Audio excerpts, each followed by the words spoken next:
All right, hello, and welcome to the Wealthy Way podcast. We're going to go ahead and jump right back into T.R. Lawrence's How to Turn Every Friday into Payday Using Weekly Options, Generate Weekly Income in All Markets, and Sleep Worry Free. All right, let's go back to page 42.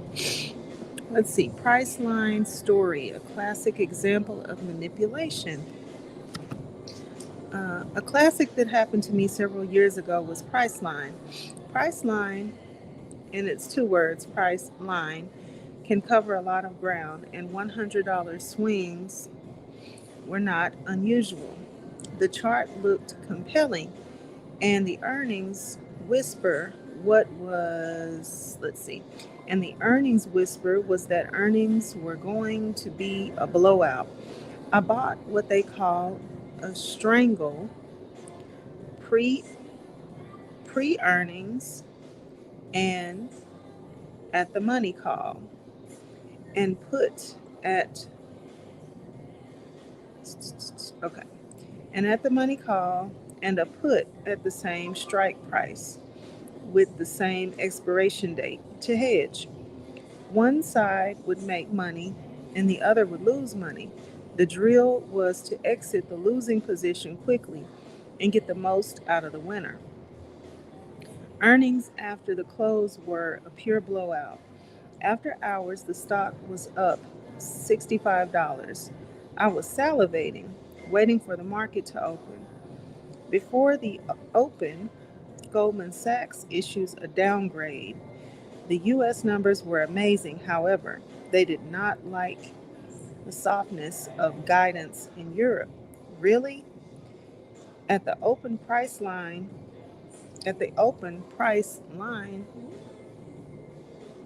sorry about that. At the open, now I lost my place. At the open, price line sold off with large volume and sunk more than $100. I did okay with the hedge. However, any directional traders on the long side would have been crushed. 60 days later, with price line still down over $100, Goldman issued an upgrade on the softness in Europe, saying it was looking better, right? And the stock moved right back up.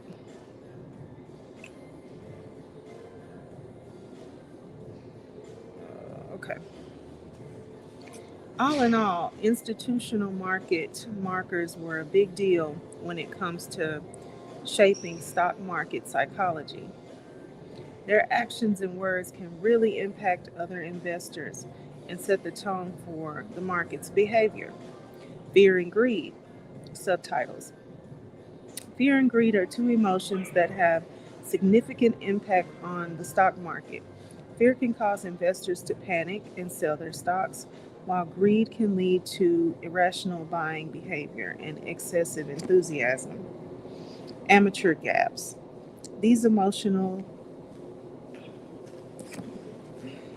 These emotions can cause volatility in the market and have unintended consequences for investors. To manage fear and greed, investors can start by setting clear investment goals and developing a well thought out trading plan.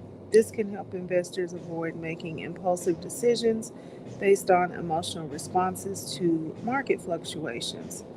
With a solid plan, the emotion is removed and you just execute. It is also important for investors to monitor their emotions and be aware of how they are feeling when making trades. The felt sense helps investors identify when they are experiencing fear or greed and take steps to manage these emotions before making a decision. To keep up with the time. Okay. For example, if your trading plan dictates that no more than 2% of the portfolio value to be allocated to any single trade, and you really want to load up on something that takes the percentage to 10%, you may feel a little stressed. I hope so. At all times, be in the present. At all times, be in the present so you do not miss warnings like this. Of course, if you have a larger portfolio and feel safe with higher percentages, then adjust. Do not make a fearful or greedy decision. For the way we use trading, no, I'm sorry. For the way we trade using the Kaching method with vertical spreads, you could hedge risk by tightening the spread difference. So instead of a 5 point spread, you can do a 3 point or even a 2 point spread or take less contracts. Managing fear and greed is essential for investors to succeed in the stock market.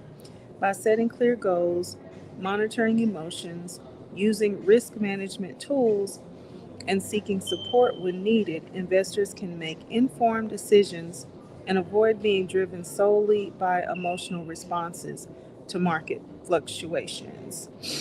All right, so we got a couple of pages in. Next is herd mentality, and that's going to be on page 44. Alrighty, so I'm gonna go ahead and